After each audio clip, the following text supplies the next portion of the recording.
BRS ప్రభుత్వం అమలు చేసిన పథకాలకు కాంగ్రెస్ సర్కారు బ్రేక్ వేస్తోంది. గత ప్రభుత్వం పలు పథకాలను ప్రతిష్టాత్మకంగా నిర్వహించగా కాంగ్రెస్ మాత్రం ఆ పథకాల అమలుపై స్పష్టత ఇవ్వడం లేదు. చేపపిల్లల పంపిణీ పథకం కొనసాగింపుపై సందిగ్ధత నెలకొంది. ఆ పథకానికి సంబంధించి ఇప్పటికే బిల్లులు పెండింగ్లో ఉండగా పథకం కొనసాగింపుపై ప్రభుత్వం ప్రకటన చేయాలని డిమాండ్ చేస్తున్నారు.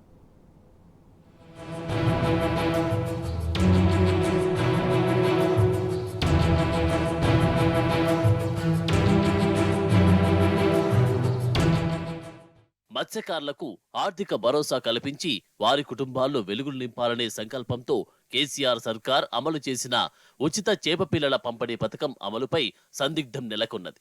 ప్రస్తుత కాంగ్రెస్ ప్రభుత్వం ఈ పథకాన్ని అమలు చేస్తుందా లేదా అన్న సందేహాలు మత్స్యకార వర్గాల్లో తలెత్తుతున్నాయి. ఈ సందేహాలకు ప్రధాన కారణం ఈ పథకంపై ప్రభుత్వం ఎలాంటి ప్రకటన చేయకపోవడమే. గొర్రెల పథకాన్ని కొనసాగిస్తామని అందుకు సంబంధించిన హామీని కాంగ్రెస్ తన మేనిఫెస్టోలో పేర్కొన్నది.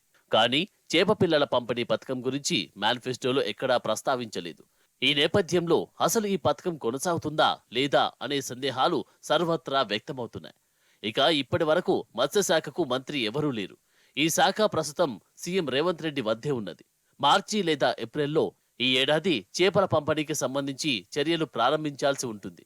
కానీ అప్పటి వరకు మంత్రివర్గ విస్తరణ జరిగే అవకాశం లేదు. ఈ నేపథ్యంలో ఈ శాఖకు ప్రత్యేకంగా మంత్రి లేకపోవడం కూడా ఈ పథకం అమలుపై ప్రభావం చూపే అవకాశాలు కనిపిస్తున్నాయి.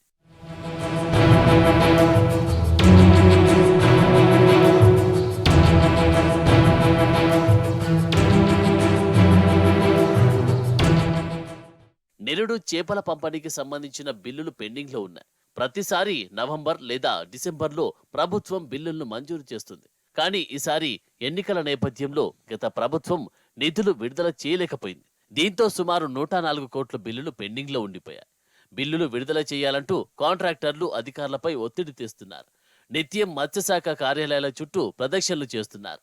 దీంతో ఒత్తిడి తట్టుకోలేక బిల్లులు విడుదల చేయాలని పలుమార్లు అధికారులు ఆర్థిక శాఖ ఉన్నతాధికారులతో పాటు ప్రభుత్వానికి విజ్ఞప్తి చేసినట్టు తెలిసింది.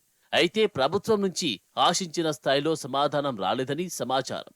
దీంతో అధికారుల్లోనూ ఆందోళన మొదలైంది. బిల్లులు ఆలస్యమైతే కాంట్రాక్టర్ల నుంచి మరింత ఒత్తిడి పెరిగే అవకాశం ఉంటుందని తలలు పట్టుకుంటున్నట్టు తెలిసింది.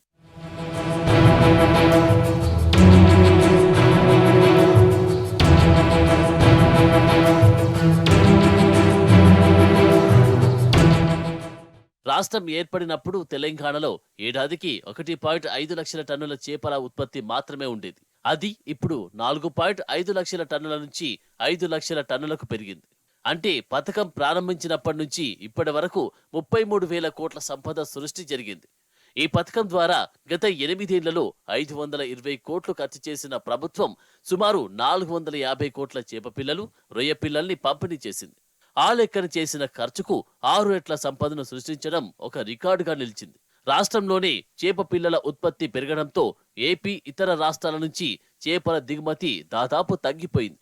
ఈ నేపథ్యంలో రాజకీయాలతో సంబంధం లేకుండా పథకాన్ని కొనసాగించాలని, పెండింగ్ బిల్లులను విడుదల చేయాలని మత్స్యకారులు కోరుతున్నారు.